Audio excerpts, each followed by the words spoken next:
Ape വർഗത്തിലെ മൃഗങ്ങളെ Malay ലാംഗ്വേജിൽ വിളിക്കുന്നത് വാനരൻ എന്നാണ്. വാനരൻ എന്ന് അർത്ഥമാക്കുന്ന ഒറാങ് ഉട്ടാൻ എന്നുള്ളതാണ് വാക്ക്. ഭാരതത്തിലും നമ്മൾ കുരങ്ങന്മാരെ വിളിക്കുന്നത് വാനരൻ എന്ന വാക്കുകൊണ്ടാണ്. വനത്തിൽ ജീവിക്കുന്ന മനുഷ്യർ. ചൈനയിലെ ആദ്യത്തെ സെക്കുലർ കഥ അല്ലെങ്കിൽ നോവല് ദ മങ്കി കിങ് എന്നുള്ള ഒരു പുസ്തകമാണ്. അത് രാമായണത്തിലെ വാനരനായ ഹനുമാന്റെ കഥയെ പിന്തുടർന്നുകൊണ്ടാണ് എഴുതിയിട്ടുള്ളത്. അങ്ങനെ നമ്മുടെ ഈ കിഴക്ക് ഈസ്റ്റേൺ സിവിലൈസേഷൻസിൽ നമ്മുടെ പ്രകൃതിയും കാടുകളും അതിലെ ജീവികളും എല്ലാവരെയും നമ്മളെപ്പോലെ തന്നെ കരുതുന്നു. നമ്മളുമായിട്ട് ബന്ധപ്പെട്ട് നിൽക്കുന്നതായിട്ട് കരുതി ഒരു പ്രത്യേകതരം തത്വചിന്തയാണ് രൂപപ്പെടുത്തിയിട്ടുള്ളത്. നമ്മൾ യൂറോപ്പിലേക്ക് പോയി കഴിഞ്ഞാൽ അങ്ങനെ വാനരന്മാരെ അവിടെ കാണാൻ കിട്ടില്ല.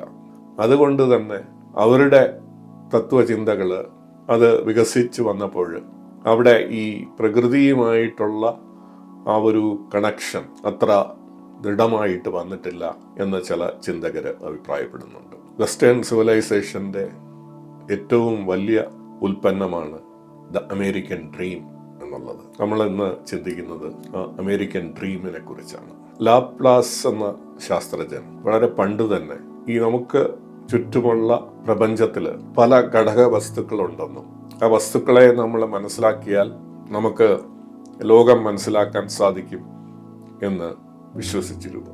ലാപ്ലാസിനെ പിന്തുടർന്ന് വളരെയധികം കാലം ശാസ്ത്രം ഒരു റിഡക്ഷനിസ്റ്റ് ആയിട്ടുള്ള അപ്രോച്ച്, എല്ലാ കാര്യങ്ങളെയും അതിൻ്റെ അടിസ്ഥാന ഏതാനും ഘടകങ്ങളായിട്ട് അറിയുകയും ആ ഘടകങ്ങളെ മനസ്സിലാക്കിയാൽ ആ സിസ്റ്റത്തെ തന്നെ നമുക്ക് മനസ്സിലാക്കാൻ സാധിക്കും എന്ന കാഴ്ചപ്പാട് വികസിപ്പിച്ചെടുക്കാൻ ശ്രമിച്ചു. ശാസ്ത്രത്തിൻ്റെ ഒരു പ്രധാന പ്രവൃത്തി എന്ന് വെച്ച് കഴിഞ്ഞാൽ മുൻകൂട്ടി പ്രവചിക്കുക എന്നുള്ളത്. ഇനി നടക്കാൻ പോകുന്ന കാര്യങ്ങൾ എന്തായിരിക്കാം എന്നത് പ്രവചിക്കുക എന്നുള്ളതാണ് ശാസ്ത്രത്തിൻ്റെ വലിയൊരു ലക്ഷ്യം. അപ്പം ആ പ്രവചനത്തിന് ഉപയോഗപ്പെടുത്തുന്നത് ഇത്തരത്തിൽ ഉള്ള ഘടകങ്ങളെ കുറിച്ച് മനസ്സിലാക്കുക എന്നുള്ളത്. നമ്മൾ ഏറ്റവും കൂടുതൽ പ്രവചിക്കാൻ ശ്രമിക്കുന്നത് നാളെ മഴയുണ്ടാകുമോ അതോ മഴയില്ലാത്ത ആയിരിക്കുമോ എന്നുള്ളതാണ്. Weather forecasting. ഈ വെതർ ഫോർകാസ്റ്റിംഗിൽ ഈ റിഡക്ഷനിസ്റ്റ് അപ്രോച്ച് പരീക്ഷിച്ചു നോക്കിയപ്പോൾ ലോറൻസ് എന്ന ശാസ്ത്രജ്ഞൻ 1940കളുടെ മധ്യത്തിൽ മനസ്സിലാക്കിയ വലിയൊരു കാര്യം, അങ്ങനെ പരസ്പരം ബന്ധപ്പെടാതെ നിൽക്കുന്ന ഘടകങ്ങളെ മനസ്സിലാക്കിയാൽ നമുക്ക് ഈ പ്രപഞ്ചത്തിലൊന്നും പ്രവചിക്കാൻ സാധിക്കില്ല എന്നുള്ളതാണ്. എല്ലാ ഘടകങ്ങളും ഒന്നിനൊന്നിനോട് ബന്ധപ്പെട്ടിരിക്കുന്നു. All are Inter connected. ഏതെങ്കിലും ഒരു ഘടകത്തിലെ ചെറിയ ഒരു വ്യതിയാനം പോലും വലിയ ഒരു മാറ്റമായിട്ട് പിന്നീട് അനുഭവിക്കപ്പെടുന്നു. ഇതിനെ അദ്ദേഹം ബട്ടർഫ്ലൈ എഫക്റ്റ് എന്നാണ് വിശേഷിപ്പിച്ചത്. ഒരു ചിത്രശലഭം ലോകത്തിന്റെ ഒരു കോണിൽ നിന്ന് ചിറകടിക്കുമ്പോൾ ലോകത്തിന്റെ മറ്റൊരു കോണിൽ അത് വലിയൊരു കൊടുങ്കാറ്റായി ഉയരുന്നു. അപ്പോൾ നമ്മൾ പ്രവചനം നടത്തുമ്പോൾ ഏറ്റവും ചെറിയ ഘടകങ്ങളെ കുറിച്ച് പഠിക്കുക മാത്രമല്ല, ആ ഘടകങ്ങൾ എങ്ങനെ ഒന്നൊന്നിനെ ബന്ധിപ്പിക്കുന്നു എന്നുള്ളത് കൂടി നമുക്കറിയണം. അങ്ങനെ അറിയുക എന്നുള്ളത് ഒരു നിസ്സാര കാര്യമല്ല. കാരണം അനേക കോടി ഘടകങ്ങളാണ് ഈ പ്രപഞ്ചത്തിൽ നിൽക്കുന്നത്. അവ തമ്മിൽ ഒന്നൊന്നിനോട് ബന്ധപ്പെട്ട് വലിയ ഒരു ഇന്റർ കണക്ഷന്റെ ശൃംഖല, വലിയൊരു വെബ് അവിടെ നിലനിൽക്കുന്നു. അതുകൊണ്ട് തന്നെ പ്രവചനങ്ങൾ ലളിതമായിട്ട് ചെയ്യുക അസാധ്യമാണ് എന്ന് ലോറൻസ് കണ്ടെത്തി. ലാപ്ലാസിന്റെ സിദ്ധാന്തം, റിഡക്ഷനിസ്റ്റ് സിദ്ധാന്തത്തെ പിന്തുടർന്നുകൊണ്ടാണ് ഇൻഡിവിജ്വലിസം എന്ന ആശയം പാശ്ചാത്യ സംസ്കാരത്തിൽ ഉയർന്നു വരുന്നത്. വ്യക്തികൾക്ക് പ്രയത്നിച്ചാൽ സ്വന്തമായിട്ട് എന്തും നേടിയെടുക്കാം. വ്യക്തികൾ മാത്രം അധിഷ്ഠിതമാണ് അവരുടെ ഭാവി എന്നുള്ളത്. ആ വ്യക്തി രൂപപ്പെടുത്തിയെടുക്കുന്ന ഭാവി മറ്റ് വേറൊരാളുടെയും സ്വാധീനത്താൽ അതിന് ഒരു മാറ്റവും ഉണ്ടാക്കാൻ സാധിക്കില്ല എന്ന രീതിയിൽ ഇൻഡിവിജ്വലിസത്തിന്റെ ഏറ്റവും ഉത്കൃഷ്ടമായിട്ടുള്ള ഒരു രീതിയാണ് അമേരിക്കൻ ഡ്രീം. ഒരു വ്യക്തിക്ക് പ്രയത്നിച്ചു കഴിഞ്ഞാൽ ഏത് രീതിയിലും സമ്പത്ത് ഉണ്ടാക്കിയെടുക്കാം.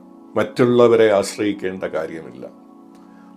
സമ്പത്തുണ്ടാക്കുക എന്ന് പറഞ്ഞു കഴിഞ്ഞാൽ മറ്റുള്ളവരിൽ നിന്ന് പിടിച്ചെടുക്കുക എന്നുള്ളതാണ് ഉദ്ദേശിക്കുന്നത്. ആ രീതിയിൽ ഒരു മെറ്റീരിയലിസ്റ്റിക് ആയിട്ടുള്ള സമ്പത്ത് എത്ര വേണമെങ്കിലും നമുക്ക് സ്വരൂപിച്ചെടുക്കാം നമ്മുടെ സ്വയ പ്രയത്നം കൊണ്ട് എന്നുള്ളതാണ് അമേരിക്കൻ ഡ്രീം. പാശ്ചാത്യര് ഭാരതീയരെ കളിയാക്കുന്നത് നമുക്കൊരു അമേരിക്കൻ ഡ്രീം തുല്യമായിട്ടുള്ള ഒരു ഡ്രീം ഇല്ല എന്നുള്ളതാണ്. അത് വാസ്തവമാണ്.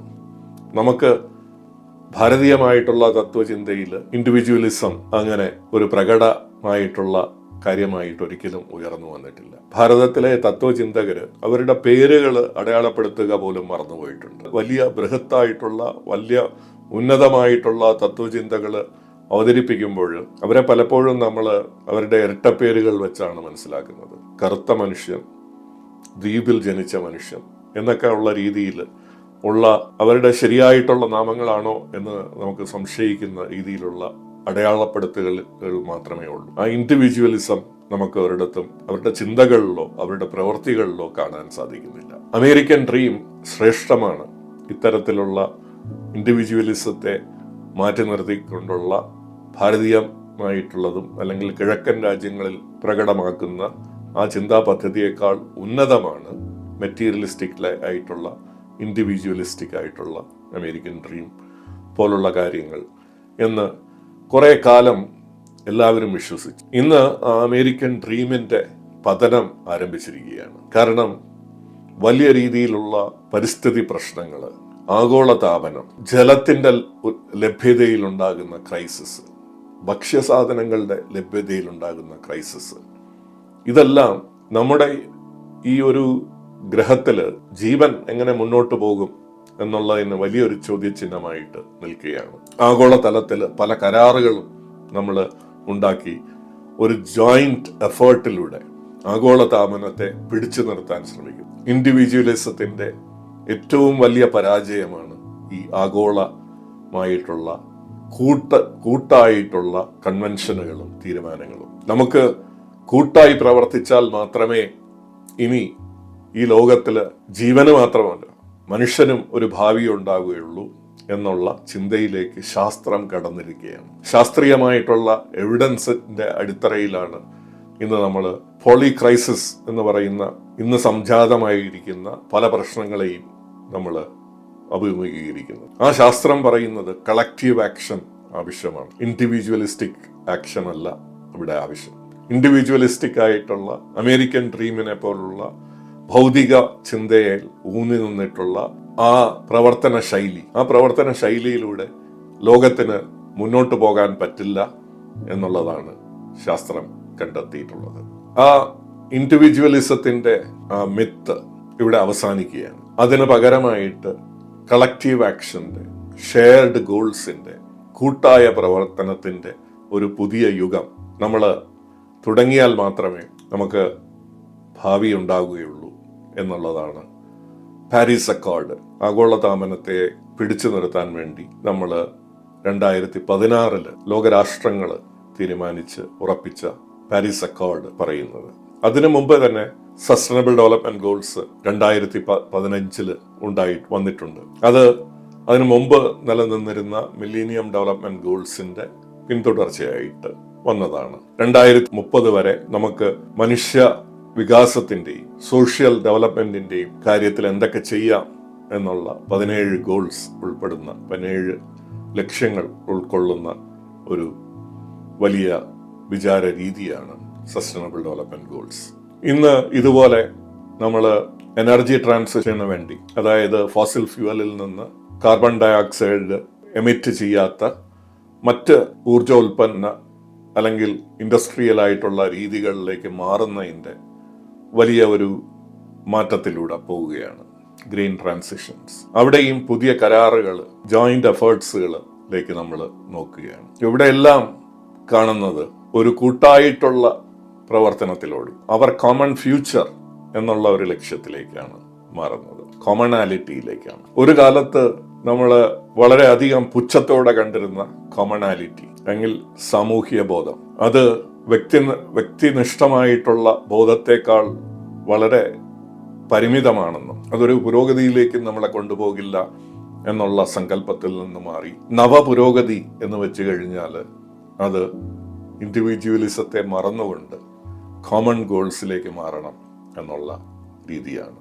അങ്ങനെ കിഴക്ക് രാജ്യങ്ങളിൽ വന്നിട്ടുള്ള പ്രകൃതിയുമായിട്ട് ചേർന്ന് നിന്നുകൊണ്ടുള്ള ഇന്റർ ഡിപ്പെൻഡൻ്റ് ആയിട്ടുള്ള പുതിയ ഒരു സങ്കല്പത്തിലേക്ക് ലോകം മാറാൻ ശ്രമിക്കുകയാണ്.